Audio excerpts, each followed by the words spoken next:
Welcome back, everyone. We are here today with the NASEF Scholastic Academy Podcast 101, and we are in episode 6. So exciting to see you all here. I appreciate you all being here. Just really quick, today's show is all about women in Scholastic Esports. I think we were really intentional. Regina was really intentional about planning this and thinking about, how can we celebrate the women, in particular because of International Women's Day, but specifically in our community, all of the incredible women that are doing some work in Scholastic Esports. So really quickly, my name is Jarrell Batak. I am the Chief Operating Officer of NASEF, and I'm joined here by a lovely crew. If you don't mind just sharing who you are, where you're from, and what you're doing. I'll start. I'm Regina Schaefer, and I am the Vice President of Garden State Esports, as well as an EdTech specialist and esports coach. Hi, I'm Tammy. I'm from Florida. I'm the president of Sunshine State Esports, and in the morning time, I am a middle school computer science teacher, and in the afternoons, esports coach.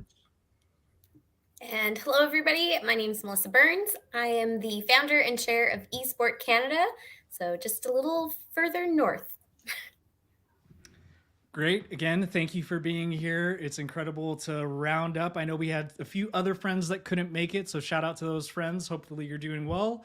But I think this is a really interesting topic. I'll say personally, I can't say that I am responsible for any of it, but ultimately what I've seen is really a shift in Scholastic Esports over the last 3-4 years. I think in the very beginning it was a lot of the hardcore gamers that were really interested, but what I'm seeing now in Scholastic Esports is really educators from all kinds and all minds, an increase in representation across the board that are really focused on the intentional use of esports for learning rather than just the hyper focus on gaming and competition, which is really exciting.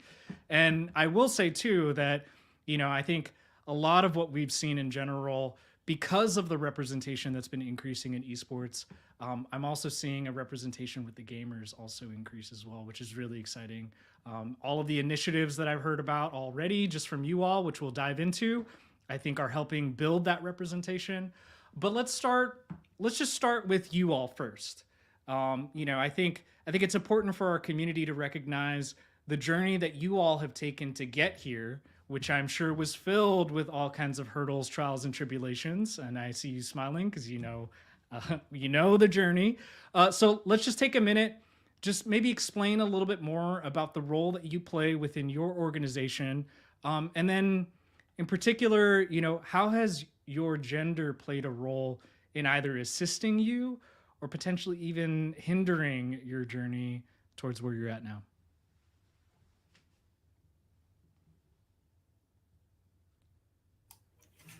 Go ahead, Melissa. Go ahead. Okay, sure. So for me, I've definitely experienced both sides of the story in terms of opportunities that have been to my benefit because of my gender, and also some really interesting situations because of my gender. I think when I started this journey that there were a lot of misconceptions around why I was in the space, why I was interested in the space, and notions that I couldn't actually be a gamer myself, that if I was there, then I was there because of different values and different possibilities that I saw because esports are good for our students, but perhaps that I myself wasn't a gamer. And I've found that many conversations have been started where they kind of test to see if I actually know my stuff, if I actually know the games, if I know how to play the games. And there's a lot of almost distrust at the beginning of conversations, and they want to see if I check out, if I'm actually one of them and not just supporting them.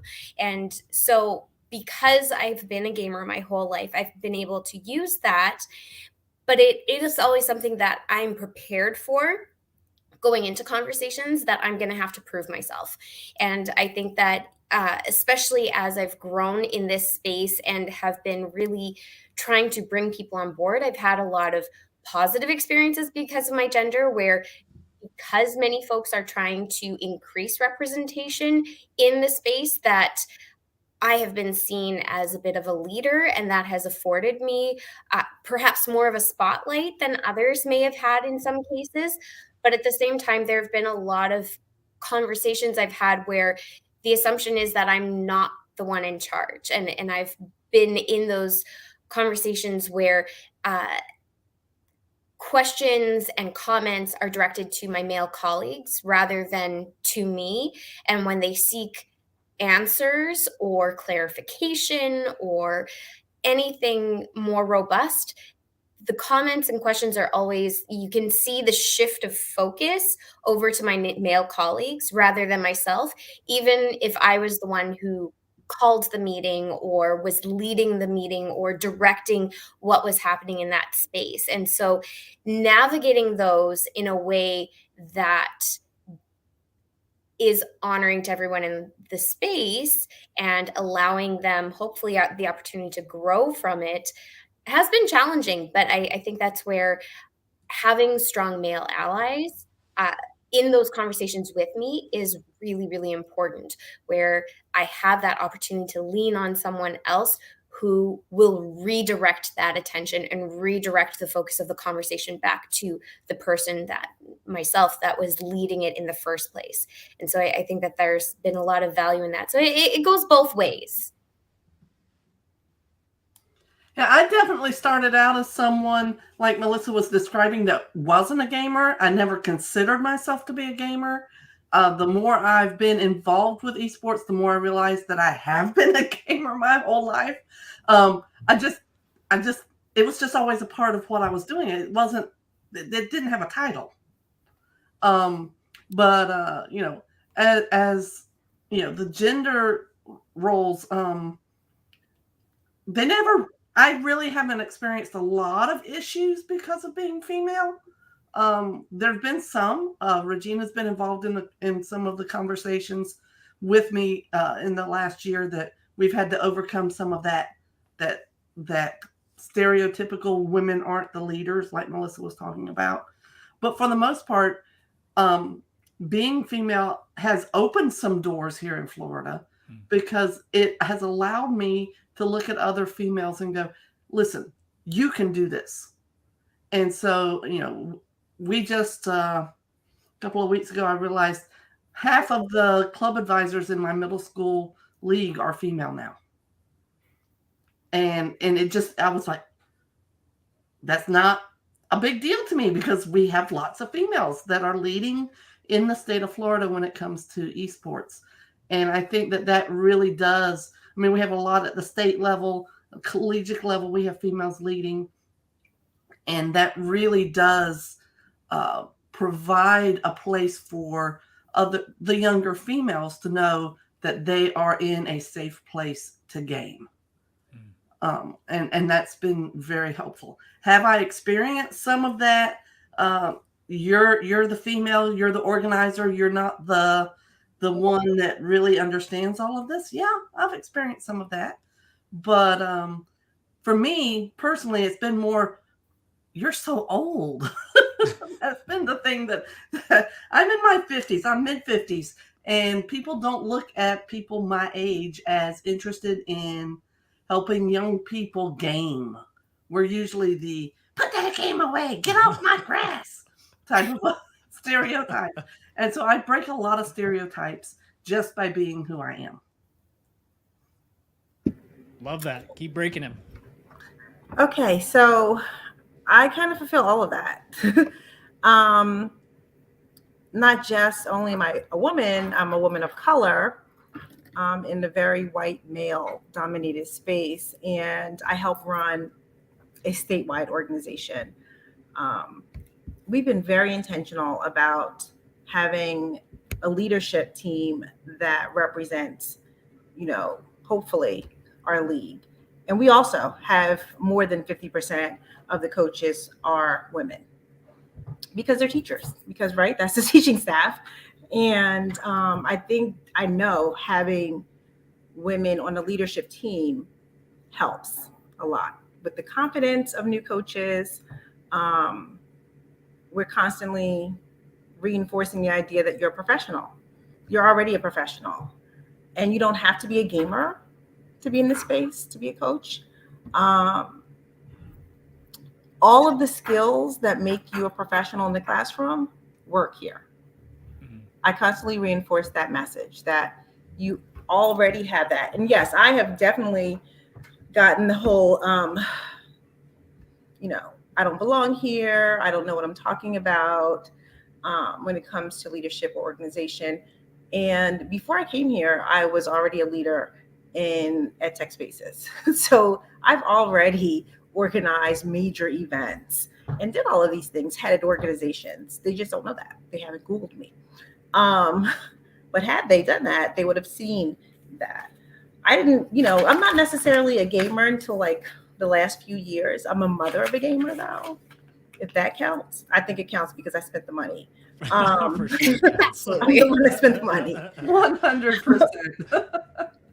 And I've been along with my son on this journey because as a parent, right, I've had to always research what games he was playing and, what was World of Warcraft and all of that when he was in elementary on. So that has given me a unique perspective, especially in Scholastic Esports, because, we have parents. I always say the Scholastic is very different than regular esports. We have parents, we have schools, we have all these considerations that regular esports or traditional esports, they don't have to consider. Parents is a huge part of Scholastic Esports, and bringing them into the fold is another aspect, and making them feel comfortable, right? That we have their child's best interest at heart. We're not just leading them down this video game, lane where there's no end. Being able to show the opportunities, the growth, the skills, the knowledge that their child is, learning along this journey is, again, the educator side, right? Mhm. That we already bring to this. So I like to always bring that full circle and make sure that everyone in the room knows that I'm not proving myself, because the male sitting next to me, no one's asking Joe Chabot sitting next to me who he is. Um, and if I'm here, there's a reason I'm here. You need to respect that. So I've definitely learned over the years that I feel like as women, we do this. Like the default is to make other people feel comfortable. And it took me a long time to unlearn that. That it's not my responsibility to make you feel comfortable with me. And that's part of me being a woman and being a woman of color, because that also comes with being a person of color. Always trying to make someone else feel comfortable with my existence. Why? I worked very hard to obtain all the skills and experience that I have. And I'm going to bring that to the table just like you bring whatever you bring to the table. I think that's important for people to see strong women leadership. Absolutely. And I think all of you bring some incredible stuff to the table. Everything from leadership to just, again, being the role models for the community to really showcase what's possible.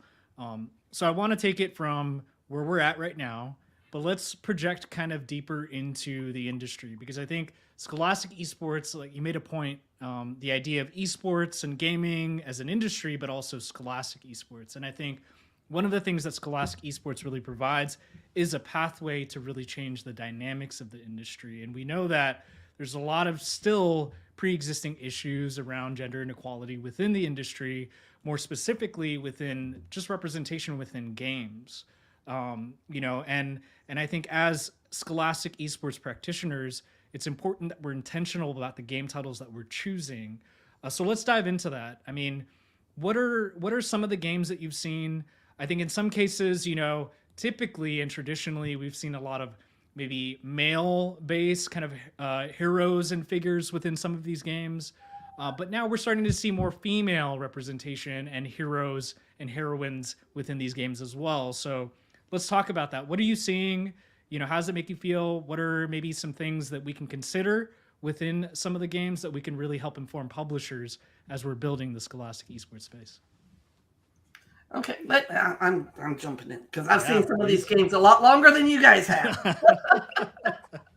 So I remember when Mortal Kombat first hit the big scene, and it had no female characters in it whatsoever, none. And then female characters, gaming became the way of the comic book, where female characters had to be very skimpily dressed.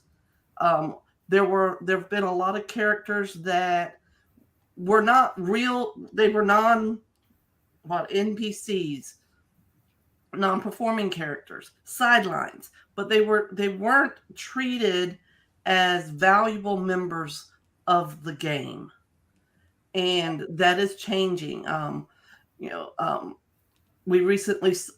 recently got connected with Knockout City, and I'm really disappointed in the server shutting down because we were going to do some great stuff with that.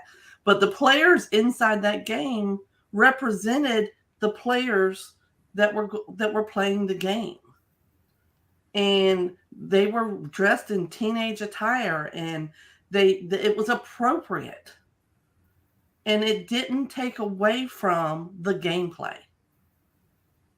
And that was really, really important, especially at the middle school level. If we are trying to portray, if we're trying to help our middle schoolers grow into productive members of society, we want them to have accurate representation inside their games.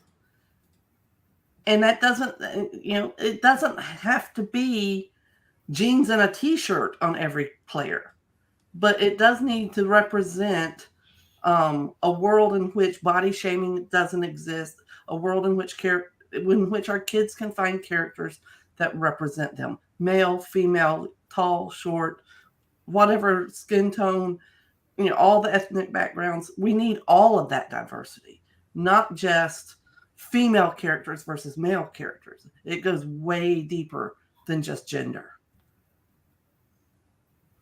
Yeah, to build on that, I Jarrell, how much I love League of Legends. It's always been my favorite game and probably always will be. It will always hold a very special place in my heart. But something that I really appreciate about that game is how diverse it is in its representation, where you have these sort of choices of fantasy type characters, but they break down gender norms, they break down diversity so that there's lots of representation. And I love the intentionality that they bring to the game and the characters and the lore that is presented in the game, so that everybody has a chance to find themselves or a characteristic. It's almost like it's more towards the characteristics that you're drawn to of the character, as opposed to the way that the really looks. But at the same time, I think they've done a really great job of breaking down some of those barriers, of better representation of gender diversity, not just binary male female, but of actual gender diversity. And I love how that has translated even into their other games and their other media, especially thinking of Arcane that was just put out last year, and how it was a show that was entirely revolving around the relationship, a very dysfunctional relationship, but a relationship between two sisters, and how absolutely impactful and moving that was, and seeing how that storyline really developed, and how they were able to draw in so many different people into that story. And throughout the entire series itself, you saw female characters of lots of different representation in terms of personality, of strengths, of weaknesses, of caricatures and stereotypes of what women can be and should be. But we see them all play out their own storyline. And I think that there's a lot to be said about that. But I think that Scholastic Esports itself also gives me a lot of hope for the industry, because when I think about my colleagues in the Scholastic Esports space, I know that I can count on people like Rubik isn't here right now, but Rubik and Regina and Tammy and so many other incredible women in this space who are leading and being role models for the girls that are in these spaces, so that they feel safe and comfortable and have a space to belong. Because Jarrell knows that when we were at World Esport Championships, and I went to that the conference with all the other leaders from across the world, and there were 106 countries represented, and I was the only female chair, the only one. There were other females there. There were other female executives. There weren't many of us, but there were some. But I was the only chair. And so when we look at that disparity in representation at high levels, we need to have more people of diverse backgrounds, not just female, but of diverse backgrounds represented in roles of leadership, so that we can implement change. And I think that's really empowering to see that reflected in the scholastic space. And I think that the other spaces can learn a lot from that. Something that I was thinking about when I was listening to both of you speak is with games is FPSs, right? First person shooter games that a lot of students gravitate towards because they play them casually. And we always say, again, there's a difference with Scholastic Esports and regular esports. So we're not playing Call of Duty, right? But we do play some first person shooter games. And I remember when I found out that a lot of women play Valorant. I was happy because I play Valorant. But, you know, it is still a first-person shooter game. I recently began playing Destiny 2 with a student who was, no one else would play with him. And I've been like drawn in because of the nuances of the game, the backstory, the narrative. And as a woman, and an older woman, right? I like a good backstory. I love the narrative part of it. I love the immersion of it.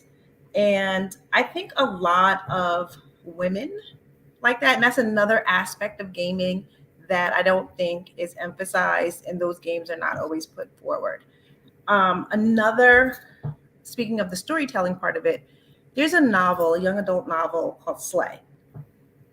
And I read it a while ago, and I reread it recently with a student, and she wanted to talk about it. And it's about an African-American girl who creates her own video game world, like her own world, and it's only for, people of color.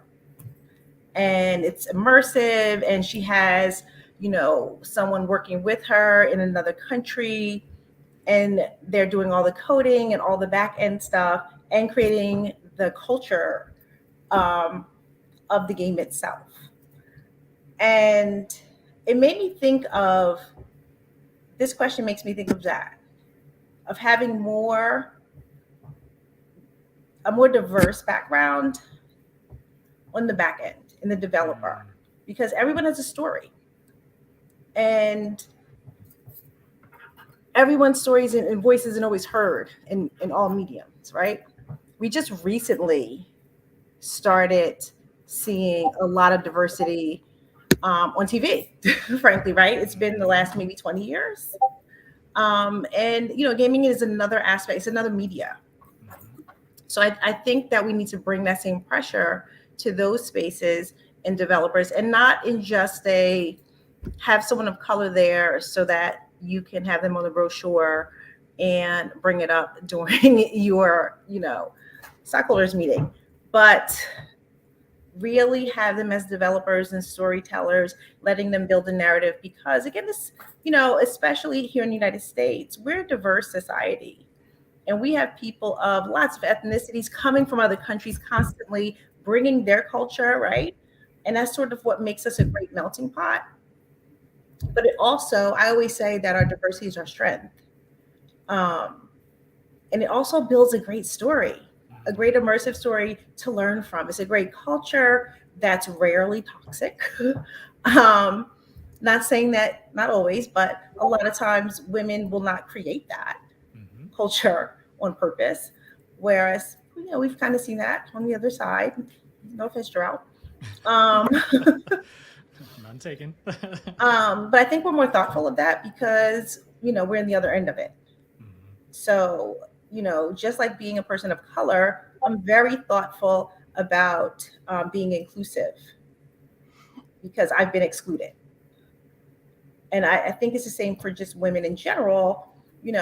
Having been on the other end, I think we're very thoughtful when doing that. So I'd like us to think more about the back end, and I know we say push girls into STEM, but be very specific about when we say pushing young women into those opportunities. That, no, I want you to do. There's lots of different roles to create a game. I don't know Mhm. if everyone. There's tons of roles. They don't always have to just be the coders. They could actually be the story writers. That is a role in creating a game. A lot of people don't realize that. Someone has to create a backstory. We just don't have people in arena shooting. There's usually a backstory that goes with all of that. That's something that teachers don't know, and I've been telling them. There's a whole ask a student the backstory, and they're always Regina, surprised as, that as, you can as you're do that. talking, the first backstory I ever remember, and I had to do some quick Google searching, was Super Metroid. Nice. And that's a female character. Yep. And it was huge. And I'm like, okay, that's really when I gamed. That's my era. Mhm. That's my type of game right there. Sort of a third person shooter type of a thing. And now I got to go back and find it again. I got to play it again. Well, and I think to build on those same ideas, it's just what Regina was saying, that there's a lot of strength in diversity. And I think that sometimes when perspectives aren't represented the way that they should be, sometimes it's not intentional. It's just really easy to miss and forget things when you already are seen and represented. You don't necessarily notice what's missing. And so you need to surround yourself with other people from different perspectives to catch all those blind spots. You need to have those diverse perspectives to really be able to help yourself become aware of what's missing, of who's being left out, of which voices aren't being heard. And I think that that's something that, as educators, we have this really unique opportunity to not only start to help our students identify those things that are missing and start to think critically about the content they're consuming, but also then to help our diverse gamers, no matter where they're coming from, what their perspective is, to find their voice and know how to use it. And I think that's really, really important. I think another thing too is we can start to recommend other titles, not necessarily for competition, but on the club side of it, for students to explore and play. So everything is not always a competition. That is a part of Scholastic Esports, but there is the club side, and I like to introduce a lot of titles that students traditionally aren't exposed to. They wouldn't even know existed because sometimes they just go with what is popular, right? What their friends are playing. Um, but just like with books, if you show them some other things that they might not have seen on the first shelf, they like it, they enjoy it, right? So I think that that's our responsibility as well, to bring other titles to broaden their perspective and horizon and sort of find those gems to bring to the surface and push forward as a title and give voice to, because we're a huge schools, we could make some games very popular if we stick together, right? Push them forward as a group, like some small independent games, and give those publishers a chance. Everyone is not a Riot or Blizzard. There's other publishers out there.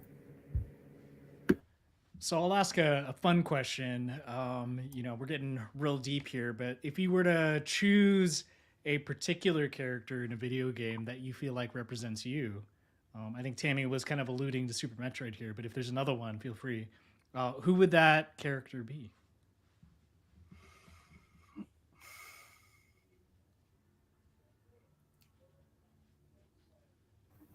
I'll jump in because I've got the answer for this one. So I had this question come up recently, and I told my husband what my answer was, and he's like, no, that's not right. And so he gave me his answer.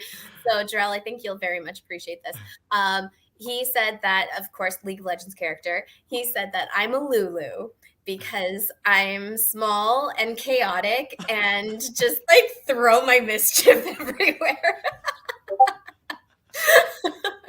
I said Ziggs originally, so it was close, but he's like, no, you're too cute to be Ziggs. Oh, that's great. I mean, I play Sage, and I've never like deviated from playing Sage because I feel so comfortable playing Sage, and I do like she's a healer, right? And I always feel like I'm a person trying to bring people together. And if there's ever some sort of misunderstanding, I'm the person to say, okay, let's solve this and resolve it. I know that's like a literal connection, but I do. I play Sage right now with Destiny. I'm playing one of the Warrior. I've done a few. I'm still kind of learning them and seeing what's me, but I always go back to Sage. Okay, I'm going back to arcade days. That's all right. If it's not Samus, it's Qbert. Okay, remember, I teach middle school. So, yeah. One of the kids actually asked me, what's your favorite old game? And I was like, Qbert. There's nothing. I mean, that was what that game made me feel like I had permission to use language. Because when he would throw up the hashtags and the @ symbols and all of that, I was like, yeah, mama don't know about this one. So I totally get what the kids do when they play. So yeah, going back to the old days. What about you, Jarrell? Me? What's your character? I didn't expect this one. Just bring it on me.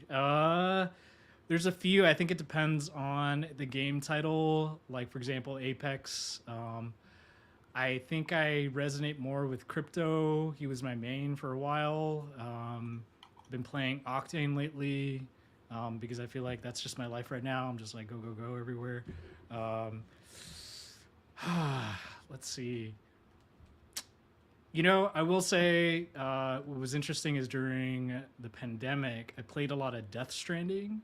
And that particular character I resonated with because his role was literally to go from person to person to help support them in whatever way possible, to help create connectivity across the entire landscape. And so I do feel like that's my role here with NASEF as much as I can. So that's my answer.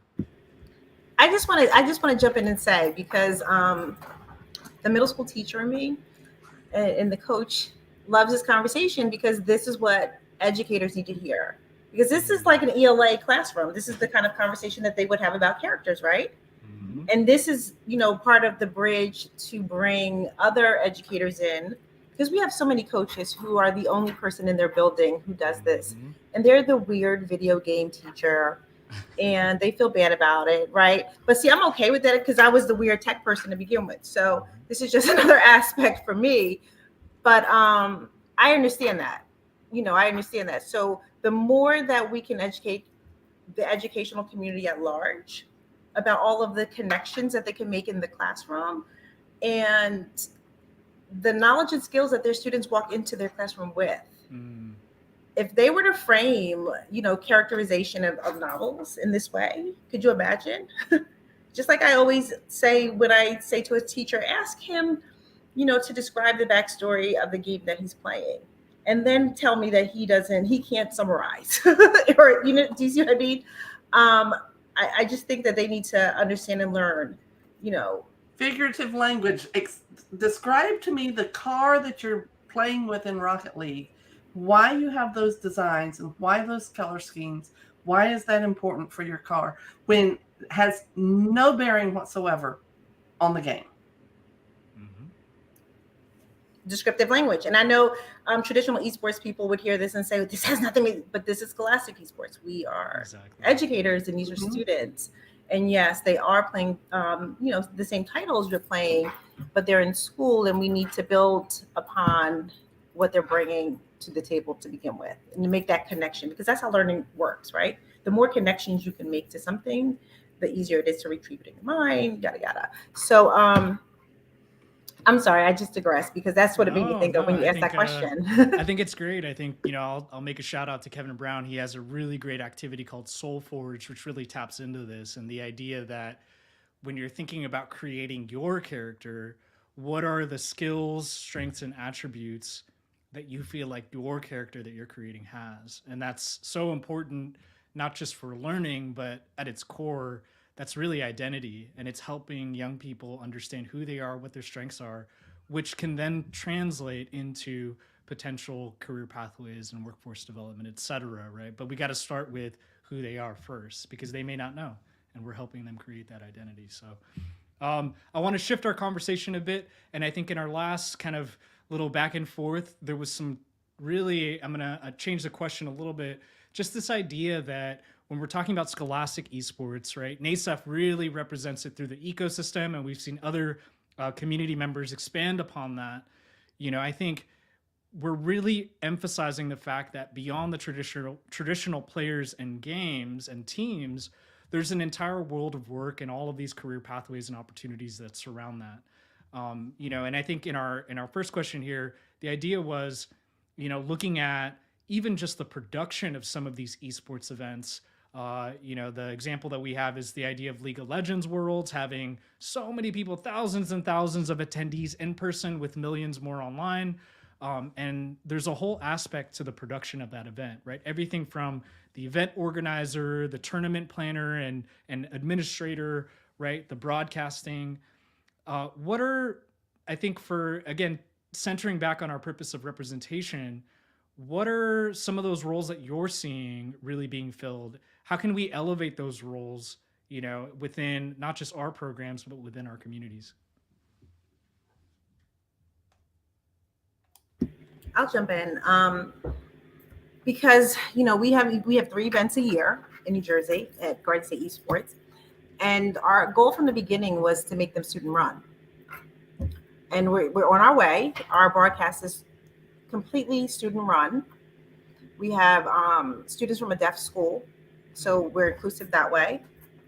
We're adding Spanish speaking casting soon, to it, and they'll be live also at an upcoming event. I know the people on my team, for a lot of them, it was the first time that they've ever put together an event. Like I said, I have been involved in event planning, large ones, for a while, so I understood what it took. But for a lot of them, they had no idea the massive amount of decisions that you have to make, the details that go into it. If you're just used to attending a conference, it's very different than planning and organizing, even on the day of the actual conference. The skill set that you have to bring to that, right? As an organizer, as a planner, as someone who can collaborate with others, as someone who can network and come up with ideas, as well as on the fly be able to problem solve. It's all of that, right? Then you have the whole tech end of it. I was amazed. I was absolutely amazed when I saw the young people planning, the stream and being able to go interview and bring that into the stream and then throwing it back. The entire part of it, it was just, I was amazed, and I hadn't seen anything like this. And they were in high school. They were fresh, like from freshmen up, and they did the entire thing. Chris and I just was like, because we didn't know, right?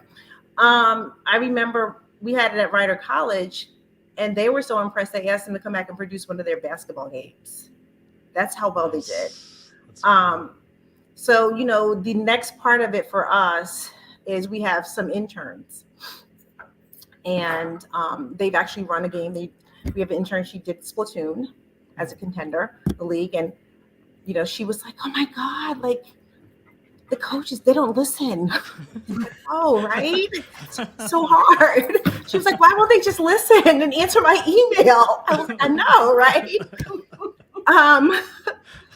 And so she's starting to see from that aspect that it's not just making, the schedule and crossing your fingers that everyone shows up, that, there's follow-up and emails and being pinged all the time. So I really feel like, especially on the local and the state level, the affiliates and the associations and the groups that run these events, hopefully more live events for Scholastic Esports, they can actually bring the students in to get real world experience, to run their own events. And then hopefully, they can bring that experience with them into a career, or at least get a view of the careers that are possible in esports.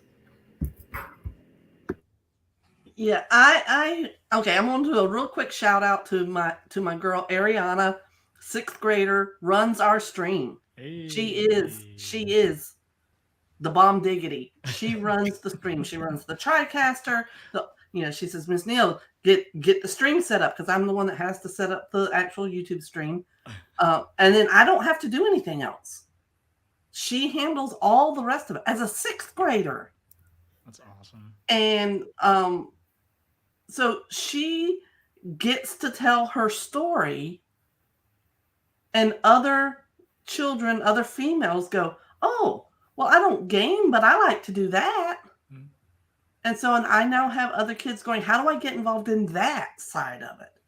And so we now have a full class. It's just, it's just so amazing to see all the aspects that come together now that take away, that aren't gaming. Mm. That open up doors to kids who don't particularly care for the first person shooters, who are they like to watch. They like to watch video games. They watch YouTube of kids playing video games that they will never play. And I'm going, somebody produced that. Somebody created those graphics. Somebody planned that stream. Somebody's creating all of this. Who is that? And here is your opportunity. How can I help you get to that space? Mm-hmm. And that is at the middle school level, to open that world and that CTE pathway that they didn't even know existed, that a lot of people around the state didn't even know existed 5 years ago. And to have a small part in creating that pathway in our state, I'm going to pat myself on the back. As you should. But 5 years ago, when NASEF was creating its pathways and doing all the things that it was doing, and Garden State was becoming what it is doing, and what Melissa was doing up in Canada, these things, we are taking the machete to the jungle. And we're building the path for the youngsters, male, female, whatever gender identity, whatever diverse background you have. We are the ones cutting through that jungle to tame the pathways. And I just can't wait to see what the future holds. And with AI being thrown in on that now, the future. Oh, don't even get me started. It's so funny with all the AI stuff. I always say to people, so we've been dealing with bots in Discord and gaming for years. I know it's new to you. I'm happy you're excited, but I had students 3 years ago coding a bot for our server. Mm-hmm. So yes, welcome to AI. Yeah, I have students who are coding RL bot so that they can create their own individualized computer competition offline Rocket League game where the goal is to code the bot that will play, not to actually play. Yeah. Well, and I think to add on to what everybody's saying is that gaming culture is all encompassing. It really is. Even watching my own kids, where one of them will play the video game and the other one watches and like points out things and be like, oh, go do that or go see this. And they're both involved in it. But I think something that some folks miss, that certainly present company excluded from this, because we all get it, preaching to the choir, is the significance of it. It's the significance of the fact that there has been an actual culture and paradigm shift for our students, where Gen Z is reporting just as many real life experiences in online digital spaces as they are in physical spaces. Those lines are completely blurred for these future generations, and that's something that we can't ignore. This is something we have to prepare them for intentionally. And I think that that's where using games just makes a lot of sense in education, because it's this beautiful coming together of pedagogy and all of these life experiences and human psychology, because it gives you consistent ongoing feedback. It gives you a reward system. It gives you all these different things that help you to learn. So let's make that learning space intentional, so that when they're going in, they're not creating bad habits for themselves. We're giving them a safe place to fail so that we can change the way the conversation ends. And on top of that, the other piece of significance here is that when you ask young kids today what they want to be when they grow up, they're not saying firefighter, astronaut, doctor. They're saying influencer, streamer, video game play. Like, that's what they want to do. That's what they want to be. And those are viable career paths. So let's prepare them for it. Let's give them these skills in school that are transferable anyway, and give them those global competencies and give them those soft skills that make them highly hireable people no matter what.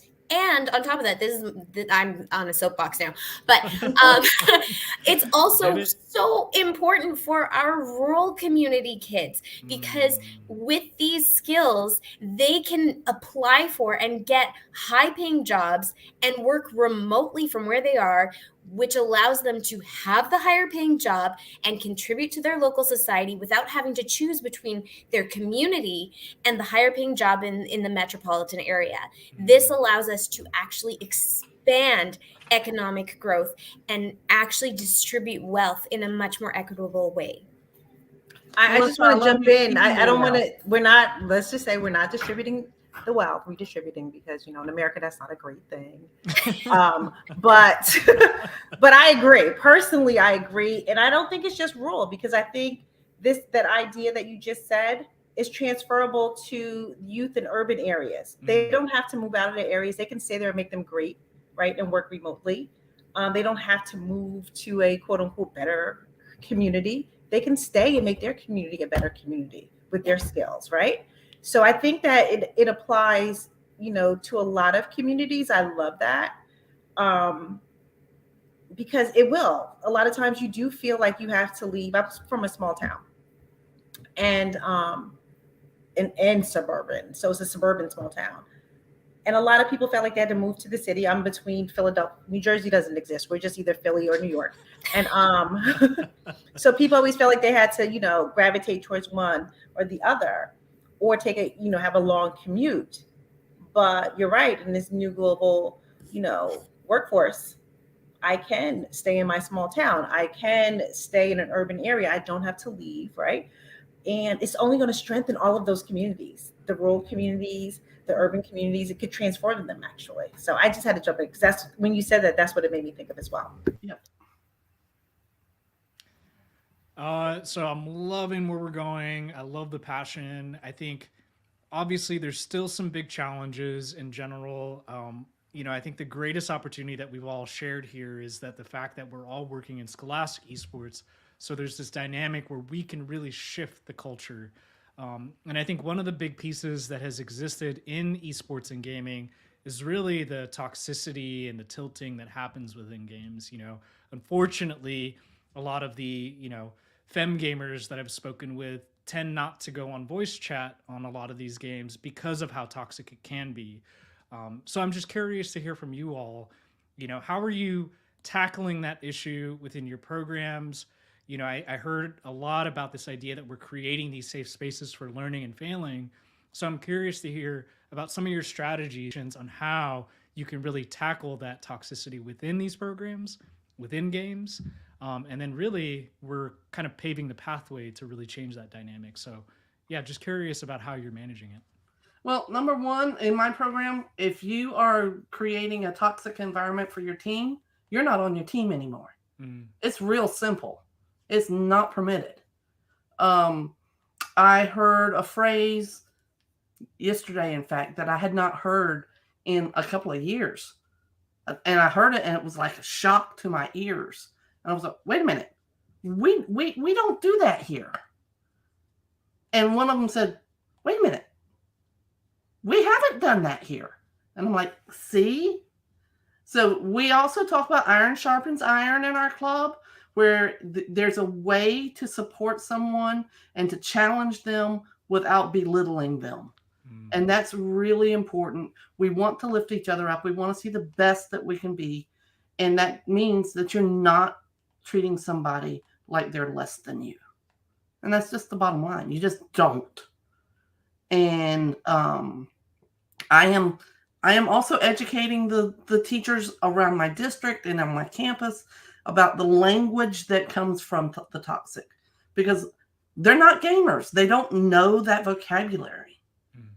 So if I'm not sharing with them, listen, they're not going to Urban Dictionary to figure out what that phrase means. They're just not going to see that on their history.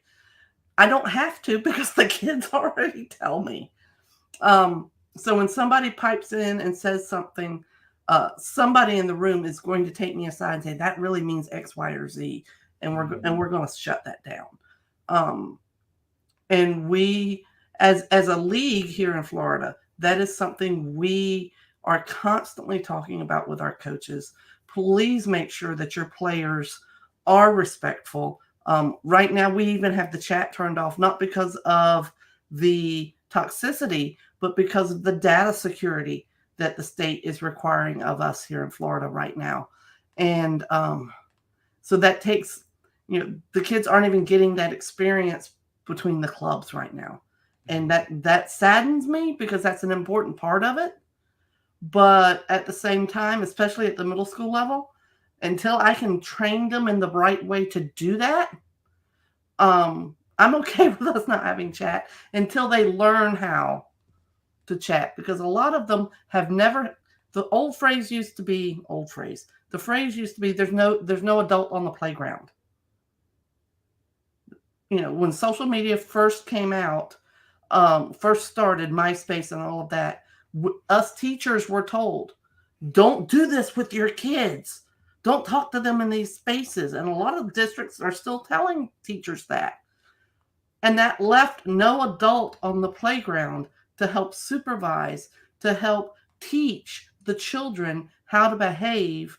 And social media, gaming, all of that became a Lord of the Flies type of a situation, in which there was nobody to bring in order into the chaos. And now we're seeing that. We're having to come back and correct that. Okay, for me, part of it is the digital citizenship, right? Mm-hmm. So I do ed tech.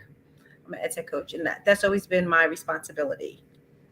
And I've always been wary of these one-off lessons that they wanted us to do with digital citizenship, because it never rang true for me that it's real life. And it's not really how we teach anything that we want students to bring into their actual life and experience by, having a PowerPoint about it or a slideshow about digital citizenship. What I've found is that when we had the server community, and I could experience digital citizenship challenges in real time and point them out in real time, and they became teachable moments, and students started to take responsibility for their actions and holding others accountable, having a very strong training program, choosing leaders. I chose someone to be the server manager he was young. He was in 6th grade. He was so serious. By 7th grade, he had, they had to fill out an application to be a mod. They had to, have an interview with him. He didn't accept, I had students coming to me saying, I didn't get it. I was like, I'm sorry. Like, I can't overrule him.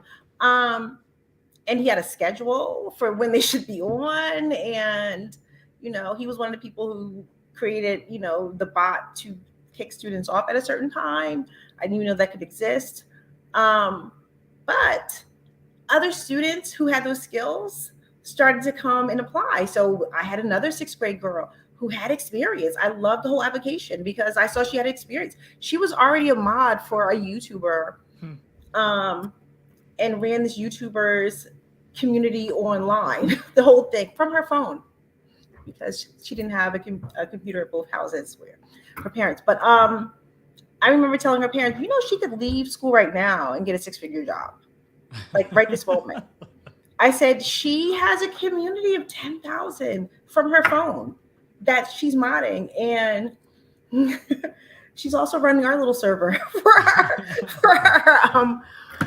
our gaming community. But I have found that the students start to hold each other accountable. Little things like they choose a role, they choose, a gender role. And I've noticed that the upcoming grade levels, it's not a big deal. It really is not. Interesting. Whether, he, she, they, if you're not, they accept it all and they just roll with it. It's not even a thing. They don't even bring it up. Ever. And I know that if there was any adult in there, they would bring it up immediately. Like, that would be the thing that they would bring up. So I think that we have to have a shift we need to educate adults also, because remember, they didn't grow up with social media. When did they learn it? On their own. On social media, we see how well that's going. And, so educators need to understand that, because they're adults, right, in the world, and they're struggling with that themselves. I can't tell you how many times I have to say to someone, like, please take that down. I know you're in your own time, but please take that down just for your own career. And it needs to be twofold. We need to educate the educators and our coaches, as well as the students and the parents. It needs to be in real time. It cannot be, sorry, Common Sense Media. It cannot be like a one-off lesson. That's not going to stick. Schools need to be flexible. The pedagogy needs to change. You're absolutely right, Melissa. There needs to be a shift in education. There was this video back in 2008 that said shift happens. Well, we're in 2023 and we're still trying to shift.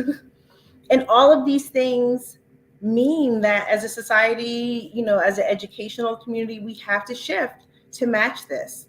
If not, the gulf between, Scholastic Esports and all these other type of pedagogy the gap is going to be wider and wider of what students experience in the classroom, sitting in the classroom, and where they experience everything else.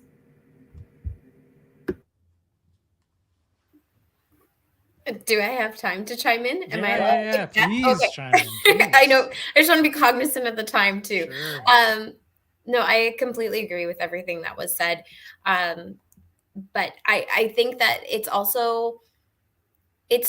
challenging because it is so pervasive in the culture of gaming. And it's not something that's new. It's a systemic issue at this point. And so going back to earlier in our conversation where we need to have some of those back end changes is going to be part of the solution, because we need to start changing the system itself if we want to see sustainable change going forward. But I also think that as educators, we have an opportunity to help our students identify the things that should be triggering red flags for them, because I've noticed in my own students that oftentimes they don't even recognize it because it's just part of the vocabulary and it's part of the way that gaming culture operates, that they don't see when they're actively contributing to harassment, to discrimination, to hate speech. They don't actually necessarily see it. And I have even experienced that in my own class, where after having really intense regular conversations, pointing it out, they still have those moments. And so that's why previously I had mentioned about the importance of educators also not just helping students to identify these things, but also how to use their voice so that they know how to respond to things. I think there's a lot of reactionary behavior that happens in gaming culture, especially esports, because it is so high intensity and adrenaline inducing, that we also have to be really conscious of teaching self-regulation skills and social regulation skills within the context of gamings, because there needs to be that transfer of skills from, like, I can regulate myself in English class, okay, but can I regulate myself in a high intensity game where my team is counting on me? I let a goal in and now the other team is, on my case, and then letting that snowball or saying something or deflecting or whatever it is. So there's a lot of social learning that goes into all of that as well. But I think that we have this really beautiful opportunity to challenge those norms, those cultural norms right now, by introducing new group norms. And I think that Regina's example really shows the power of setting those, and it's not even setting, it's co-creating these group norms with our students where they can experience what it could be, so that they are even more able to identify when it's not. And hopefully that helps to create a shift as well. At the end of the day, we have to see what they do with it, but we're going to use the tools that we have as educators to prepare them as best we can and help them transfer those skills as much as possible. Absolutely. I love everything I'm hearing. I think what we've seen across a lot of the programs is establishing some form of code of conduct or even just a club charter where you're talking and having those open conversations, empowering young people to talk about what roles and responsibilities they play, just like you all have described, but more specifically, what are the expectations of each other and how do we treat each other? And if there are issues that occur, how can we, like you all were saying, really address it in the moment? And so I definitely love that about Scholastic Esports is these spaces that we're creating. There's so much opportunity for all kinds of learning beyond the ecosystem and career pathways, just like you said, Melissa, the opportunity to really teach young people life skills, and just interact with each other. And I think it's beautiful. So we are at about time here, a little bit over. As always, I appreciate all of your energy in the space. It's always incredible to have these conversations with you all, especially this group of incredible women Scholastic Esports leaders, because we're changing the dynamics, changing the game. Like I always like to say, we're not just gamers, we are game changers. So I love all of you for all of the incredible work that you're doing in the space. And I hope that this helps inspire other leaders in the space to continue to do so as well. So thank you again. I appreciate you tuning in. We'll have our next Academy podcast mid-April. So definitely tune in.